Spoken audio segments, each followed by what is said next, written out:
We are getting ready to start our program. I am very excited to welcome all of you here this morning. We have a wonderful and exciting program for you, and we want to get started in sharing this wonderful information. We have in our midst our esteemed council member, Mr. Robert Jackson, who is representative of the 7th Councilmanic District. I'm so pleased that he's here, and he's here for a short time. Councilmember Jackson. Everyone. Morning. And good morning to the panelists. This is going to be a great morning talking about our children and their development, which is extremely important. And as you all know, and I don't need to tell you, early childhood development is the key to their success. And some people, complain that, hey, my kids are not learning, what's going on? I brought them to school. I said, wait a minute.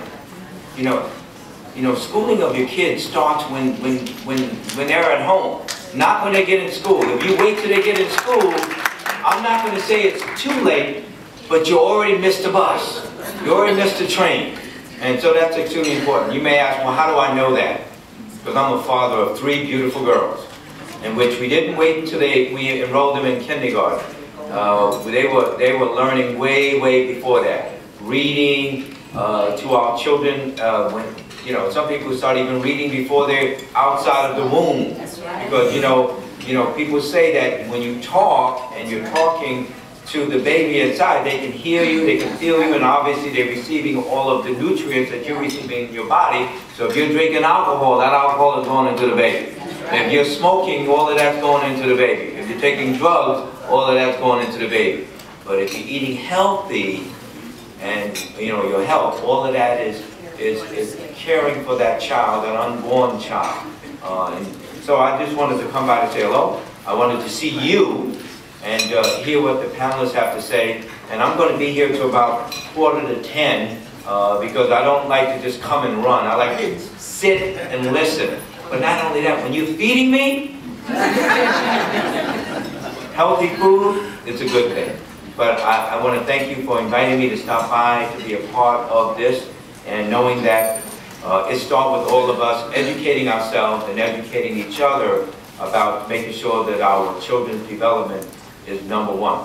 Because I say to people when they ask me, how are you doing? I said, I'm doing fine. I'm healthy, my family is healthy, and I have a job. Keep it simple. Thank you very much. And now we will hear from our Executive Director and CEO of Northern Manhattan Perinatal Partnership, Mr. Mario Drummond. Good morning, everybody. I'm so glad to see such a full house here today.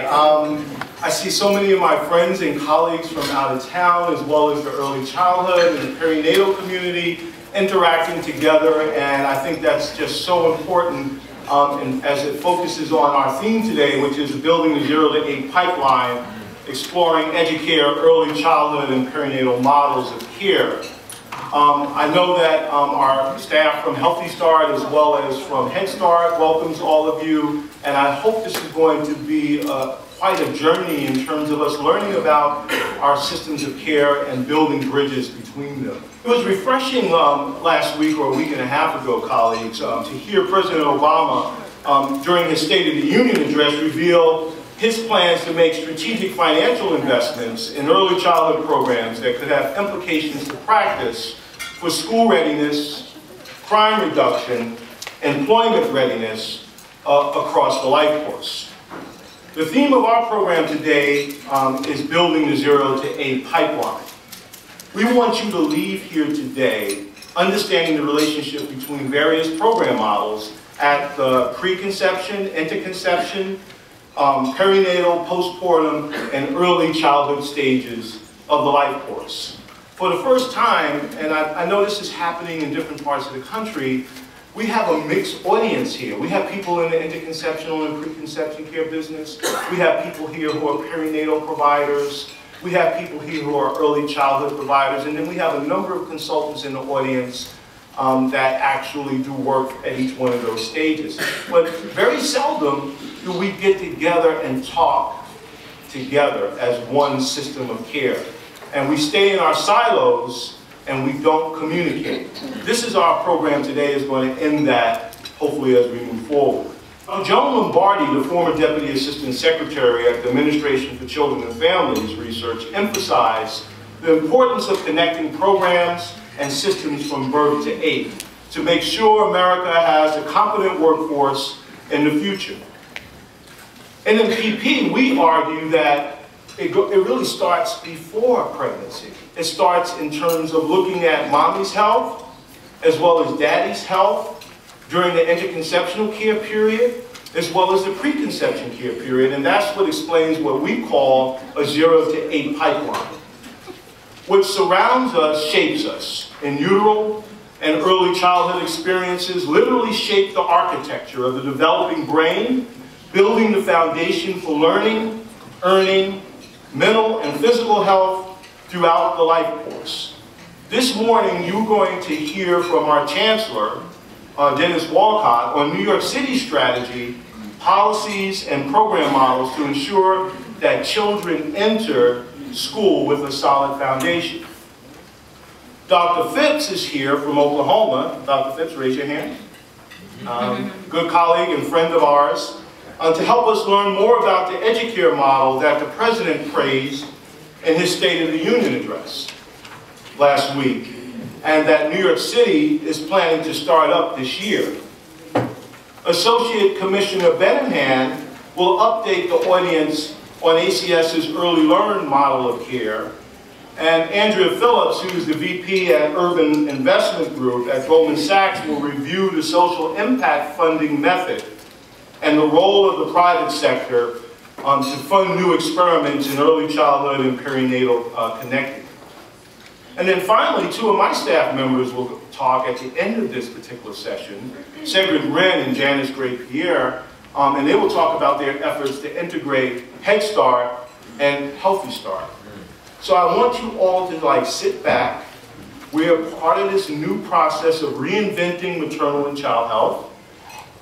Listen to all of the messages, and let's get to work. Thank you so much. I want to thank our CEO and Executive Director, Mr. Drummonds, for sharing that information with you. And as he explained, you will really get an amazing presentation from our wonderful panel here.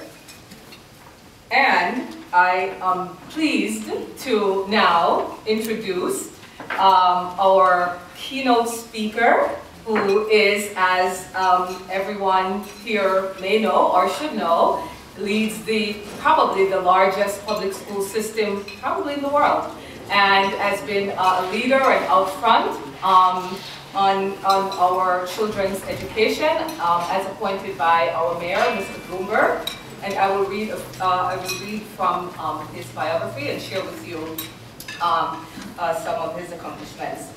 Dennis M. Walcott is Chancellor of the New York City Department of Education. As Chancellor, Mr. Walcott oversees a system of more than 1,700 schools with 1.1 million students, 136,000 employees, and a $23 billion budget. Building on Mayor Bloomberg's Children's First reforms, Chancellor Walcott is committed to cultivating teacher talent, expanding social choices for families so that students attend schools that best meet their individual needs, creating strong partnerships, and that is what NMPP Central Harlem Healthy Start Consortium is all about, is building those partnerships, and we'll be reaching out to many of you to continue our collaborations and our partnerships with parents and preparing students to graduate from high school and succeed in college. Now that's just a snippet of who this gentleman is. He has done, amazingly more, and you will see the information there in your programs. But without further ado, I want to welcome our school's Chancellor, Mr. Dennis Walcott. I'll talk about Mario for a second, and what I always say, it's a pleasure to see the Chair of the Education Committee, Robert Jackson, in the room. So Robert, thank you for your leadership around education and all that you do, both as a councilman, representing your district, but more importantly, representing the children of New York City with your advocacy. So Robert, I just want to take this opportunity. Thank you. Before I started, I wanted to acknowledge the important work that all of you do, because whether through the partnership as an individual organization or a collective partnership, and all of you, you've been able to reduce infant mortality in communities tremendously over the last number of years. Back in 1990, as you know better than I do, it represented 27 deaths per 1,000 live births in 1990. That's now down in 2011 to 7.5 deaths. Tremendous, tremendous improvement. Still more to do, but it represents an 80% decline and shows the power of prenatal health services, outreach, and education to save lives. And at the Department of Education, we're delighted to be a partner with you in all that you do and all that we do together on behalf of our children. The DOE is delighted to partner with you to ensure that children coming out of your Early Learn Universal Pre-K program are prepared for school and making sure they have a leg up and making sure they are being educated in a way to meet the new standards and be prepared for 21st century jobs. As some of you may know, I didn't start as chancellor. That just happened 2 years ago. And I really started in this particular area. Back in 1974, I have no shame in saying it. I am proud of every moment. Like the councilman and I think, are roughly the same age. We compare notes all the time about our endeavors to try to stay young and healthy and running marathons. Are you going to join me for a triathlon? Soon. No, okay. I did a try last year. My next try this August, and then doing skydiving, which some may say may not keep you young, may get you old fast. But always looking to do things. But when I started way back in 1974, I started as a kindergarten teacher. I was a kindergarten teacher at a daycare center in South Jamaica. It's called the Amistad Child Care Center. And with Amistad, back then, Amistad was a very unique program in that they hired individuals who had their masters in education. So whether you were a group teacher or an assistant teacher, their requirement was that all of us had to have a master's in education. And it was a great experience. It was a great foundation in being a kindergarten teacher. And matter of fact, true story, just this week on Monday, one of my former kindergarten students came by, and she came to DOE for some business, but she stopped by to say hello. And Sharice is now 43 years old. Wow. And yeah, talk about a wow moment. And it's truly a wow moment knowing that you taught someone when they were 5 years old, and Sharice and I always joked with each other, because back then, Sharice had this huge afro. Sharice had an afro, but back then I had hair. So, I mean, life is different right now. And so, I mean, it was a great foundation experience, and it reminds me all the time of the importance of early childhood, the quality of early childhood programs, and how that truly is the leveling force in preparing our children for being successful in education. And those opportunities allowed me to experience the interaction with families, interaction with our children, and see the importance of having quality teachers in place and making sure that early childhood is taken seriously. Just as a quick aside, I mean, one of the things that I did after Amistad is that I started an alternative Big Brother program. And I called that program the Frederick Douglass Brother to Brother program. When back then, the traditional Big Brother program focused on boys between the ages of 8 through 16. I focused my program on boys between the ages of 5 through 12 because, again, I felt the earlier you engage them, the better off they will be. And I matched myself up to 2 little brothers who I broke my own rules. One was 4 years old and one was 5 years old. And they still and I maintain contact with each other. And my 4-year-old little big brother is, I call him my revolutionary little brother. Because Kiki will call me when he's not happy with one of our policies, when he thinks I'm being too middle of the road, or I'm not being revolutionary enough, and he will call me to give me a piece of his mind as far as what am I thinking. And it is a great experience because I look at the investment that his family made, I look at the investment that the sister made, and I look at the investment that I and my family made with our little brothers who are now big men, who really are doing well in life. And that's the investment that we're talking about today. And it's not just an opinion. A large body of research shows that school readiness is the first step on the path to college and career readiness. And while the achievement gap starts before kindergarten, high-quality early childhood education truly makes a positive difference. Children coming out of these programs tend to be better prepared for kindergarten and succeed inside and outside of the classroom for years to come. So it's not just short-term benefits, it has a long-term impact as well. And we've seen those results right here in New York City. I am blessed to have fantastic staff that work at the Department of Education. As Janice indicated, I have 136,000 people that work in the New York City Department of Education. No matter where I go, somebody will say, well, you're my boss, you're my boss, because we have 136,000 people who are located throughout New York City. And as a result of that, we put a number of new systems in place. We examine state standardized exam results for students in grades 3 to 5, and comparing those who attended New York City's universal pre-K programs to those who had not.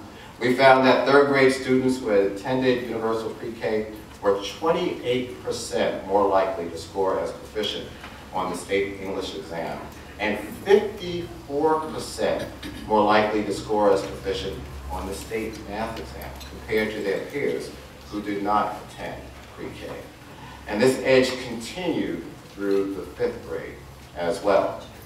This was true for students who attended universal pre-K programs in all types of settings, whether they were in public school settings or community-based organizations. So the evidence is really strong.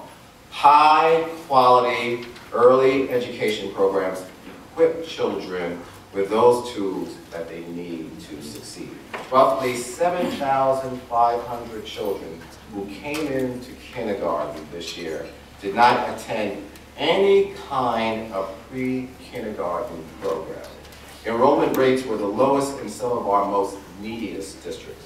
And when I became schools chancellor almost 2 years ago, I made it clear that a child's zip code, economic status, or family situation should never determine the quality of his or her education. And all of our students, whether they're age 4 or 14 or 18, 19 or 20 or 21, have a right to a high quality education, one that builds on their academic skills and behaviors and supports resilience in the face of adversity. In addition to the solid education, I'm really big on resilience. Resilience is something we have to instill, and the councilmen talk about this, not just in our schools, but within our families as well. How you navigate through difficult times, how you deal with issues that present a challenge, how you confront those problems you never even thought about. And our role and responsibility is to make sure from an early age we build resilience into our children and make sure we continue to do that. And as teachers, as administrators, that's part of our charge, but most importantly, as family members and adults, we have that responsibility as well. And thanks to this administration, as a result of the work in conjunction with the councilmen, community-based partners, our great teachers and principals, we have been able to improve our rates of education over the last 10 years. Whereas graduation rates in our schools had flatlined for a number of years back in the 80s and 90s and were roughly 49 and 50%. Now they're at the highest level ever and still ways to go. They're at 65%. We've increased it from 49 to 65%.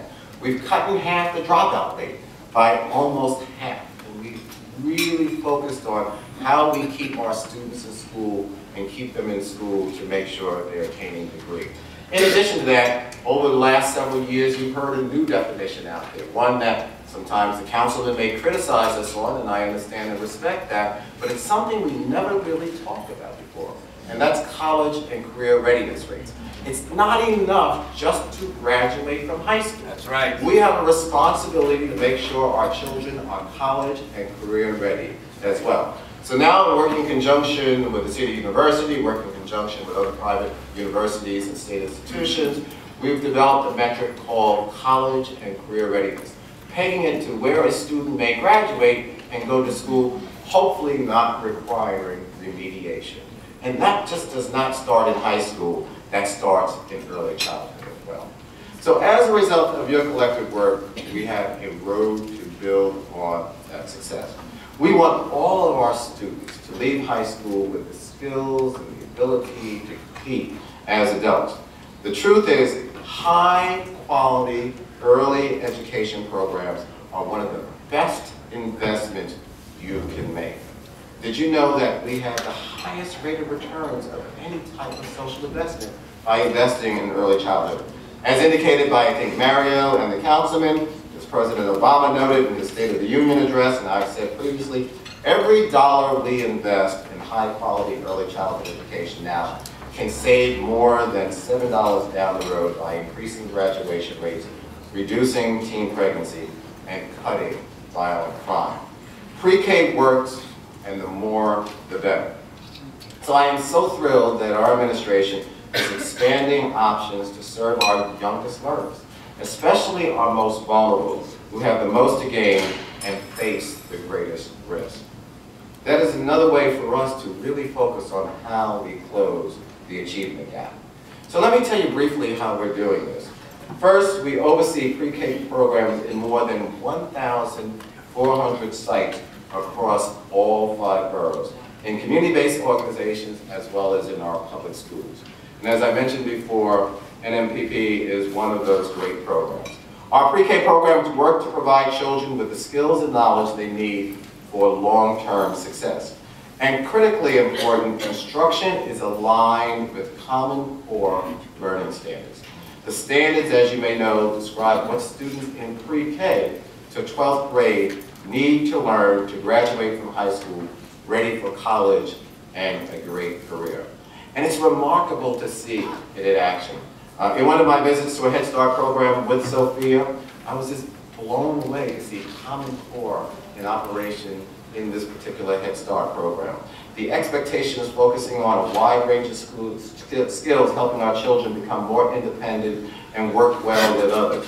Second, we are working to ensure that families in the greatest need benefit from high-quality pre-K as well.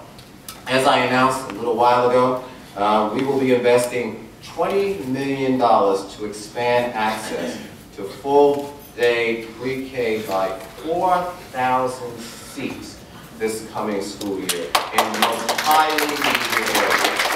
These options will be available to families in public schools and community-based organizations, and we'll look forward to this being in place by September of 2013. And to determine the neighborhoods with the greatest needs, we've looked at factors such as poverty, student achievement in elementary school, and the percent of students not attending any type of pre-K kindergarten program, and demand for existing seats, as well as the availability of pre-K seats. And several of those neighborhoods are in communities served by NMPP, East Harlem, Central Harlem, and also in Washington Heights. Additional full-day options means more time for children to develop foundational skills as well as greater convenience for our working families. Third, we are collaborating with other city agencies and organizations to reach children and families as early as possible. We partner with our great sister agency, the Administration for Children's Services, to offer full-day, full-year services for thousands of our lowest income families by combining state universal pre-K funds and child care / Head Start dollars, making sure we have blended dollars. While the DOE oversees just the universal pre-K portion for 4-year-olds, many of these programs serve younger children as well. Some organizations we partner with to offer UPK services such as Northern Manhattan Perinatal Partnership also advance early development by supporting pregnant mothers. We also partner with the New York City Housing Authority to support families in preparing their children ages birth to 3 in developing pre-reading and pre-writing skill programs through a program called NICEL and the New York City Early Literacy Learning Initiative. And through these partnerships, we are closing the achievement gap for our tiniest learners, and they deserve an equal playing field as well. Finally, and let me just share one little inside story. I never travel. I very rarely travel. If I travel, I go up to Albany, and they go down to Washington, talk to legislators. I very rarely go outside of that area. The one trip I did take was a trip that I took to Nebraska. And that trip to Nebraska had a single purpose. it was to witness an EduCare program in operation with the potential of moving EduCare here to New York City. So I'm very excited to talk about our expansion into the EduCare world, and what EduCare means for New York City. And as you may know, EduCare represents a state-of-the-art Birth to 5 center, and we're going to be operating it, I'm sorry Mario, out in Manhattan. I'm glad the councilman left, but we still will be operating an EduCare program at PS 41 in Brownsville, Brooklyn. This will be the first program in New York City developed in collaboration with the nationally recognized EduCare Learning Network. And like I said, to me, this represents a great start in laying the foundation for the future. Everything from the staffing model and instruction to the use of space, ensuring the healthy development of our children will be included in this program to make sure all areas of cognitive, physical, and language and literacy and social emotional growth will take place in this program. And last night, I happened to see the artist drawings of what the site will look like, and it's truly going to be something exciting. And these foundations will create the opportunity for all of our children to flourish. We expect to enroll initially in this program 115 children. So you think about it on the scale of 1.1 million students or the children, you say 115. I view it this way.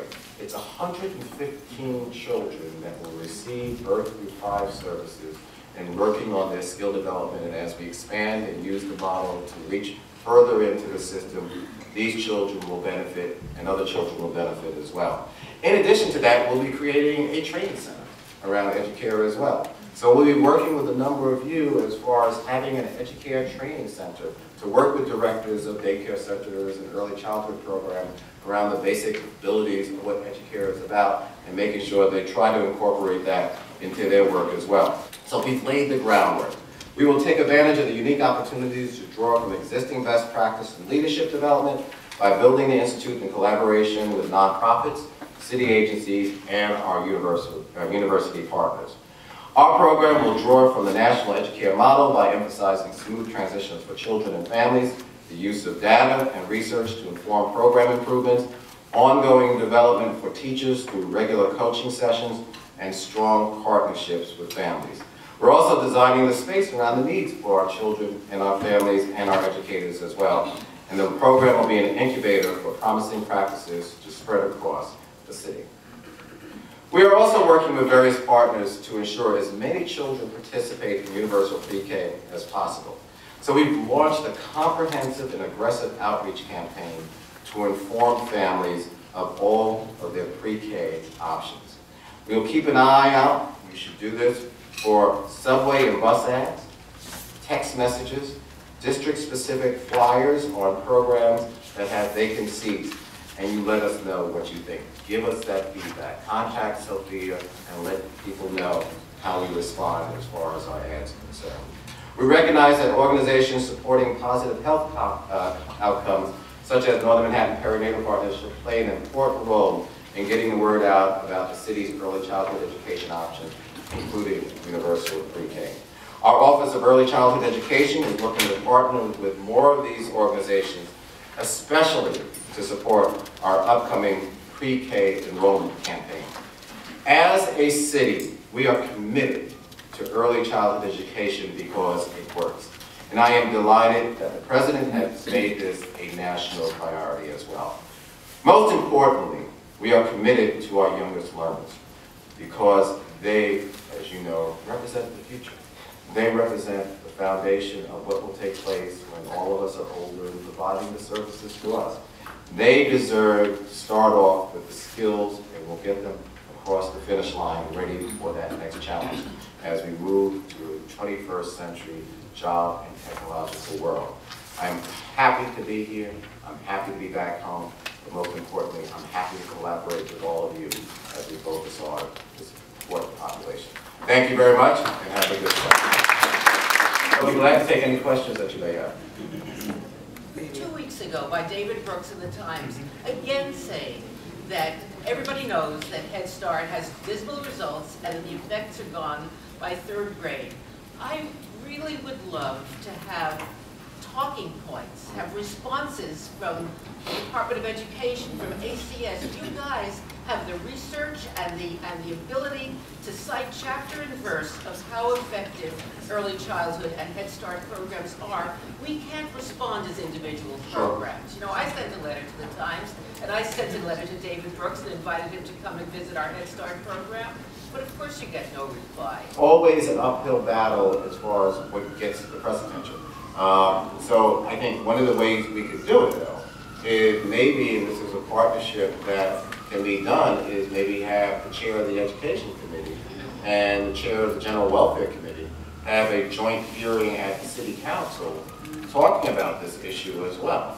And even though we probably will agree, therefore, if we agree, then it may not get on television, because the only time it gets on television is when Robert and I are fighting with each other, is how we develop different bully pulpits. And then you have the power through Mario and the consortium of writing op-ed pieces. So it may not just be a letter to the editor, and it may not be in the New York Times with David Brooks, but it definitely could be an op-ed that gets published in the Daily News, or an op-ed that gets published in El Diario or Amsterdam News, and using your own media vehicles, in addition to we at DOE and me as chancellor doing that as well. So I think there are a variety of ways to talk about the benefits of what it represents and the long-term impact it has, and some of the things that are going on. And so I think that's something that's extremely important. And then also, quite frankly, even though they'll spend 99% of their time criticizing us, you know, you have an election that's taking place this year.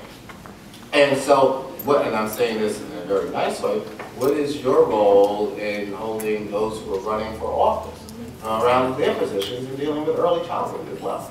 And how are you holding them accountable as far as what their plans are, not just giving lip service, but having a concrete plan and addressing universal pre-K, early childhood, and what that represents for the system as well. So those are all the different types of touch points one can do to respond to the criticisms, to respond to maybe inaccurate information that's going on out there, and because you are there on the front lines providing the services, the research is there, utilizing Sophia and DOE in whatever way we can add our bully pulpit, but also the power of MPP and what it represents and the convening ability of doing that as well. So those are different suggestions in response to your request as well.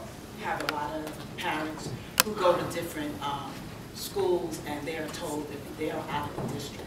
So how can that? Well, what we're doing with the investment of our $20 million is taking a look at those neighborhoods, as I indicated, that are underserved and may not have the high quality, and making sure those dollars are invested, whether it's in public schools or community-based organizations, to have high-quality universal pre-K programs. So it's not restricted to one neighborhood or another. It's really looking and targeting those neighborhoods that have not had a lot of those types of seats available and making sure they have universal full-day seats. Because part of the challenge has been not having full-day seats, much less having full-day quality seats available. So that's how we're targeting the $20 million to identify those areas and making sure zip code is not specific to having high quality, that every zip code should have high quality full-day seats. So that's one part of the question. What you're also asking, though, embedded in your question, is what we try to do in working with the K through 8 model is open up choice in districts as well. So that way you're not restricted to one type of school. So, for example, in District 29, they're now discussing middle school choice. And so that way people are not restricted to a particular zone that the school may be indicated for, but parents have the ability to go to any school within that particular district. And then we've opened up choice definitely at the high school level, where students now, when I was in high school, I had my zone high school. That was basically it, or I had one other option in addition to my zone high school. Now you have a choice of 12 you can select from, and as a result of that, it's an open process as far as the algorithm that matches students up to the schools, and the schools matched up to the students. We would like to spread that to elementary as well as middle school as far as having a wider array of choice available, so that way you're not specific to a zoned school, but you have the ability, at least within the district, to go to school. So that also creates a market for people to really improve quality as well, because if you do not have the results in your school, it puts the pressure and the demand on you to have improved performance. Otherwise, you will lose those students, and those students may go to another school. And so the reference more in my remarks was about the investment of the $20 million and making sure we identify those zip codes that don't have either high quality or have universal full day programs, and how we expand the options available into those neighborhoods. Next, our next speaker will be Ms. Sue Ann Phipps. And Ms. Phipps, without further ado, I introduce you, and we look forward to your presentation.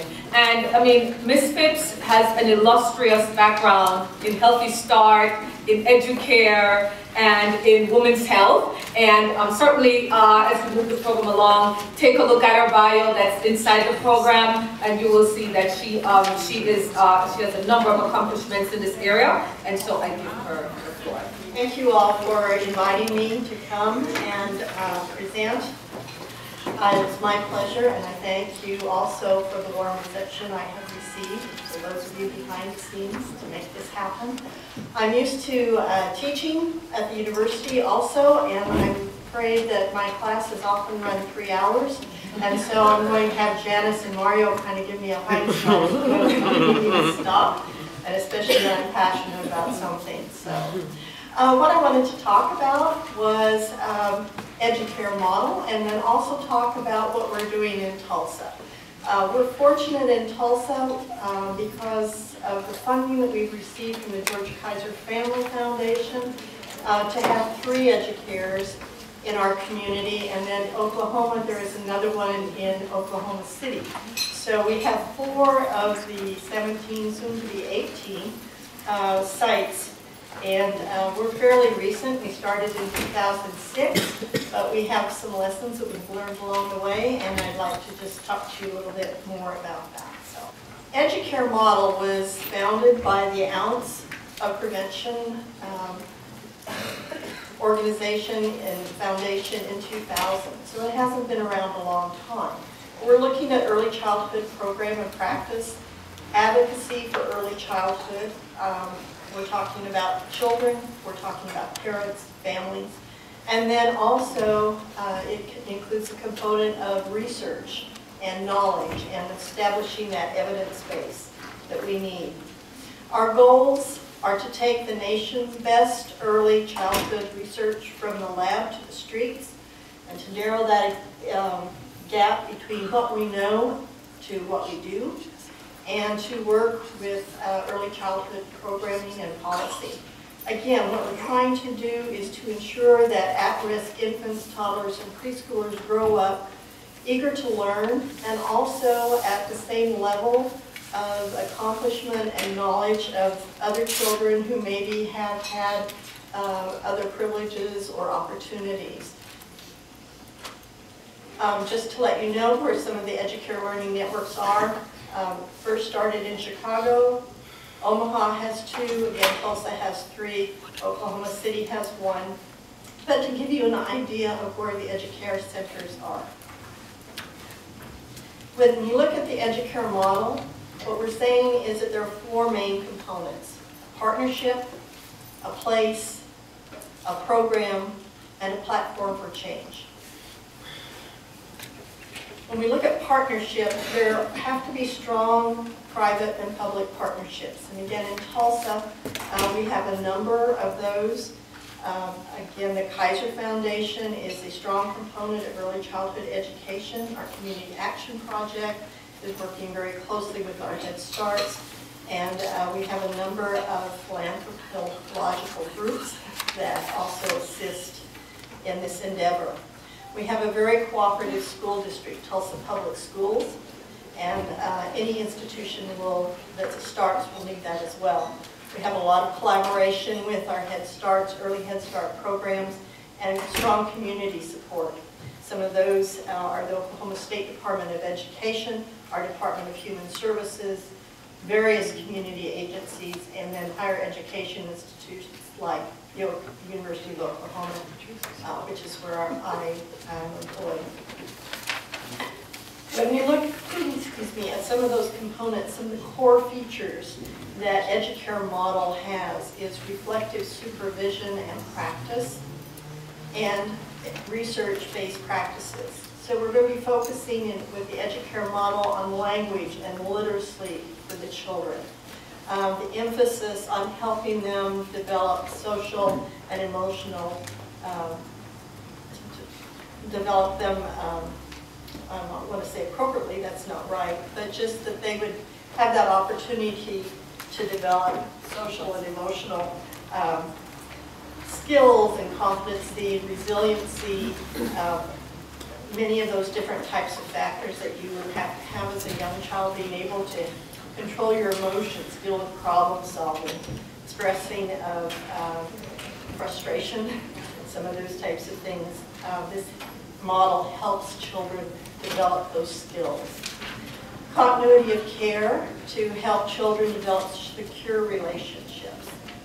And then integration of the arts into the program is also part of this model. One of the things that is important is small class size and high staff-child ratios. And so in EduCare, you will see into toddler rooms with 3 adults and 8 children. That is a very high ratio. Their preschool rooms are a little bit less, with 3 adults and 17 children. And then when you have mixed age classrooms and looking at continuity of care, the child remains with the same teacher through a period of time. So if you started at 6 weeks, they go up to age 3 with the same teacher, the same people they're involved with. And then if they started earlier, like at 3 up through age 5, they would be with that same group of people. So there's that continuity and help. And that also, someone was mentioning, when we look at parents, you have relationships with parents. You build, you establish trust, you get to plan and organize and really work for that child's betterment together as a team. There are high staff qualifications and intensive professional development. With the staffing pattern in the EduCare model, there's a master teacher, and they have advanced degrees in early childhood. There's 1 master teacher for 8 classrooms. And then there's a resource coordinator, as well as family advocates. And family advocates are those folks with degrees in child development, social work. Family advocates help the family deal with some of the many different stressors and barriers that they may come against socially, environmentally, to make sure that child and that family have a good learning experience. So you have someone that maybe helps with finances, find some way to pull in money so the electricity doesn't go off in the home that much. All of those types of things are available through this model.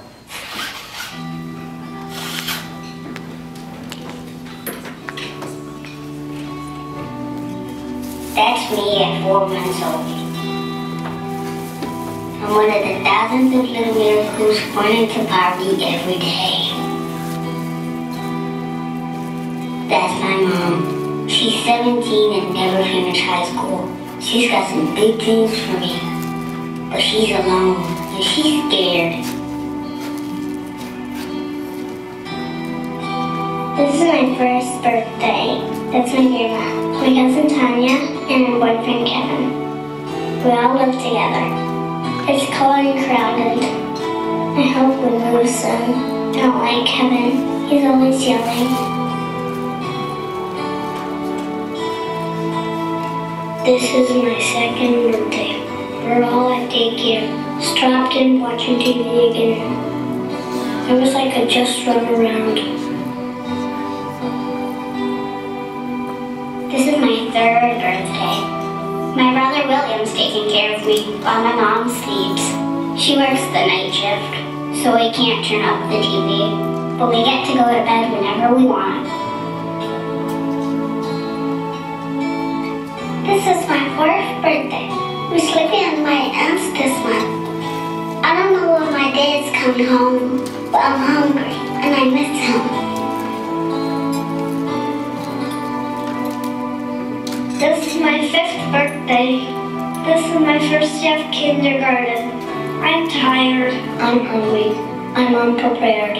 Because I didn't get the right start. I'm twice as likely to be in special education. 30% more likely to never go to college. 70% more likely to be arrested for a violent crime. Become a teen parent. Drop out of school, never hold a job. Spend the rest of my life in poverty.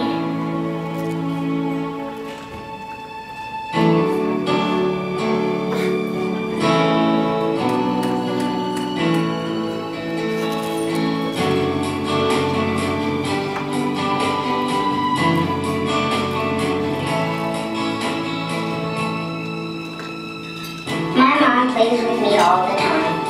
She smiles a lot now, and she knows she's not alone anymore. Grandma, Tanya, and Kevin read me a story every night before I go to bed. I go to my school every day, where I get to run and play and see all my new friends. Will and I go to preschool together. Today we learned about dinosaurs and played a counting game.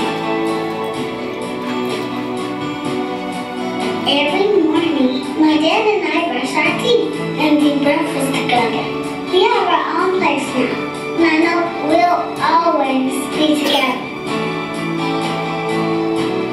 This is my first day of kindergarten. I'm rested, I'm eager, I'm confident, I'm curious, I'm prepared.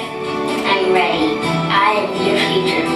Change the first 5 years, and you change everything. Anyone interested in investing?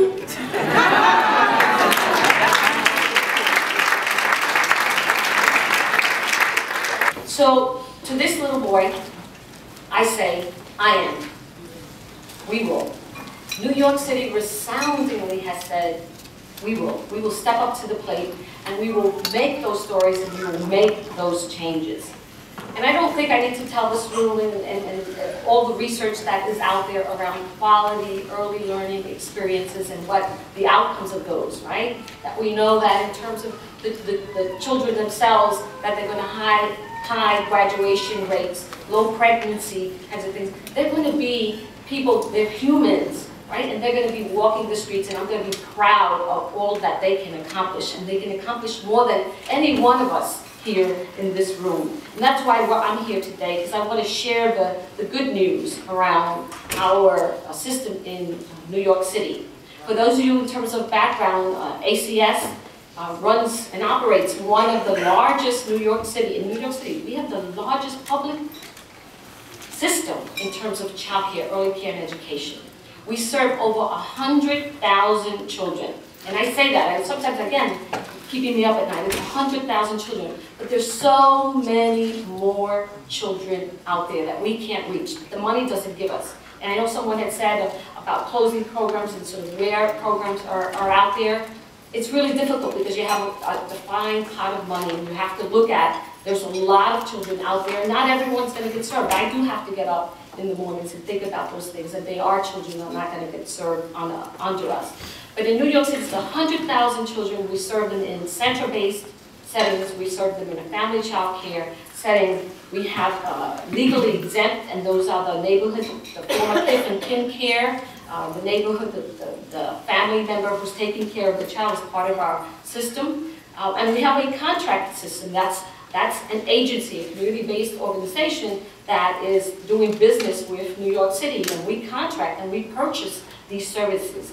And we really moved the bar in terms of New York City and what those services are going to look like, and what we, again, are looking at in terms of outcomes and how we're going to hold ourselves accountable. Because that's the one thing, that it's not just about having a program out there, but it's then holding everyone, myself and everyone in this room, accountable for the outcomes of those children who walk in through our doors, who give us those stories, who walk in, just as it started in this video, and walk out of our programs, very proud, like that little boy who's, I'm sure, going to be a CFO somewhere in the future, or again another, council member Jackson, or another Walcott there. So specifically, I want to turn your attention, and what I'm going to speak to is our contracted care. It's called Early Learn New York City. There were times in our community when we went into programs and there was a child care program in the community. There was a Head Start maybe around the corner or down the block. And they didn't even know each other. They never visited each other. And we seriously in New York wanted to make an investment and said, why is this happening? If we can be able to serve all of the children in New York City, as many as we can with the defined money, let's take all of what we have and put this together. And we thought about what were the goals, right? So one of our first goals was to prioritize services to children residing in communities of high need. So we wanted to look at within the system, and we said, we've got a defined pot of money, we've got to put it where in fact we see the need. And the other thing that we wanted to do was to ensure that we wanted to enhance the quality of care. That we wanted to move the bar, that we wanted to set it across. And this was lots of debates and I think early learning. Some people think we switched it off from one day to another, and we kind of did that. That was some of the challenges of that. But it was many, many years of coming to forums and places where we were all talking about research and about quality and what is good for all children. So we wanted to look at, well, what's making our children in terms of school readiness. Because we knew school readiness and everything that we do leads to later on success, not just in school, but in life. We also were taking a serious look on our programs in terms of the fiscal and the program administration, that we wanted to build a model that was sustainable and one that was fiscally viable, and that we knew, again, in terms of administration, we wanted to make some standards around the management of these programs. And we had a lot of programs to learn from. And that we also wanted to look at the strengthening of public health and safety, right? Utmost, in terms of our children, is the safety of their well-being. So then we focused on who do we want to serve, because prior to this we had been serving children always in terms of ACS 6 weeks. So again, this pipeline, right? We want to get them in the earlier, the sooner, 6 weeks. And we were at one point in our life, in child care, we served all the way till kindergarten. Children were ready for first grade. And we consciously, and these were sometimes intentional decisions that we had to make because our pot of money was getting smaller, right? Federal dollars were going flat. And we also have another system, the Department of Education, that was also serving children, right? And there was a big movement around kindergarten and first grade, and we said, well, why don't we take our money and concentrate on a portion of these children, the youngest children, and then we let the DOE look at and serve those children in kindergarten and first grade. And it took a lot, we took a lot of hits because we had programs where we were serving kindergarten children for a long period of time.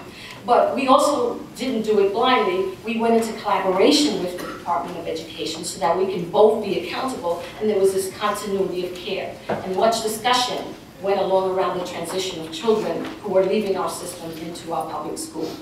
We also looked in terms of community assessment and trying to expand the need towards infants and toddlers, that we weren't serving as many as we would have wanted to. And that's always a difficult one because there's a financial piece to it, right? The younger the care, the more expensive the care. Probably I would say I know the least about early childhood education as anyone or I know less than anybody in this room, except what I know about raising my own 3 sons. So I apologize for that, but the reason we're here, and I'm here today on behalf of Goldman Sachs, is really to talk about investment. An investment that is not a grant, but really structured as an investment where there's a return. And so many of you may be wondering why Goldman Sachs is interested in investing in things like early childhood education or helping keep kids off of Rikers Island. I work in a team in Goldman Sachs called the Urban Investment Group, and we are a team of folks where our business is really about double bottom line investing. And so when we talk about our investments, it's not just about saying, is there a financial return? Will we get our capital repaid, and will we make a return on that capital? Because we are a bank, and that's what we do. But what we also do is look at social impact. So we are really looking to invest our money in ways that has some kind of positive social impact in the community. And let me give you a couple examples. So We do a lot of investments in affordable housing, the development of community health centers. We were an investor in Urban Health Plan's new site in the South Bronx, and we're very proud of that. We've done a lot of investing in Harlem and Upper Manhattan, and we're also very proud of that. And we really are targeting those things and targeting neighborhoods where our capital can help both provide important resources to the community around either a health center or a charter school, but also help in the physical revitalization of those neighborhoods.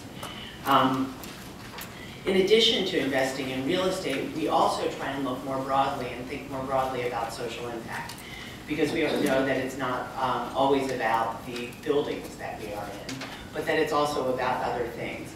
And so what we're always trying to think about is how can we take the capital that we have, the Goldman Sachs capital that we have, and our intellectual capital around sort of how do you structure an investment and apply it to other social issues. So some of the things we think about are jobs. And so we've done some strategic partnerships here in New York City with alternative lenders to small businesses, where we provide them the capital to enable them to go out and get working capital to small businesses that often can't get a loan from a more traditional financial institution. The reason we're here today is we did an investment this summer that captured a lot of attention, where what we did was we financed preventive services on Rikers Island. And the repayment of that loan is through a contract with the city that pays on outcome. And so what I'm going to do today is really talk about that investment, that loan.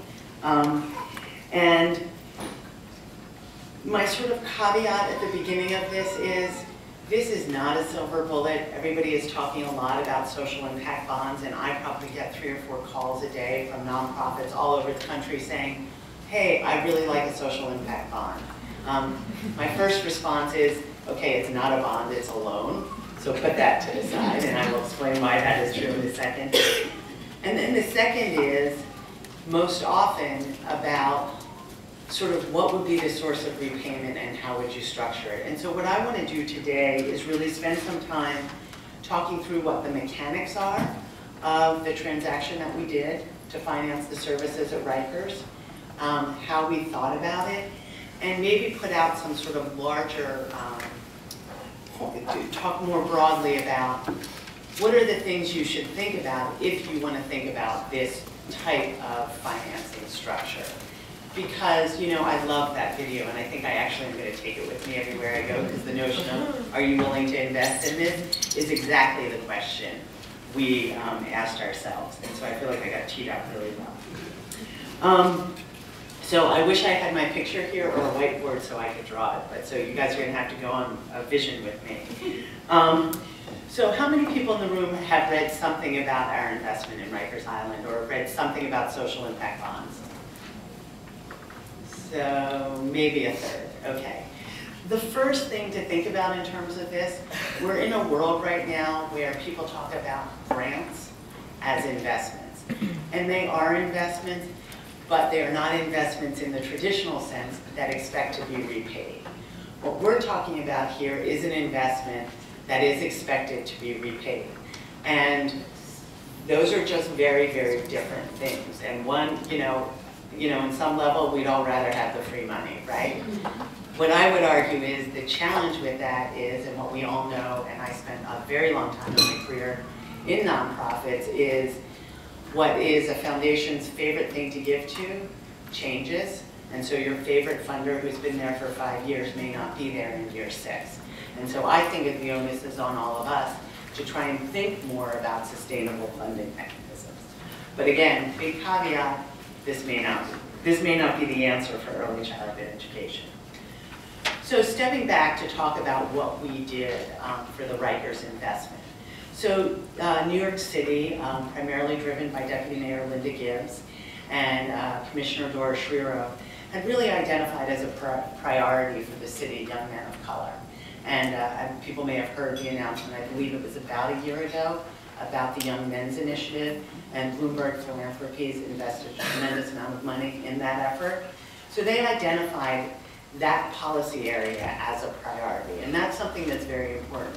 our role at Goldman Sachs as the investor is not to say to a city or state, hey, we want to invest in early childhood, or we want to invest in keeping kids out of jail. That's really the job of advocates in city government, state government, to think about those priorities. So the city had identified that as a priority. They were able to identify some philanthropy to support their citywide efforts. And at the same time, they identified a programmatic intervention that they wanted to deliver targeting that population on Rikers Island.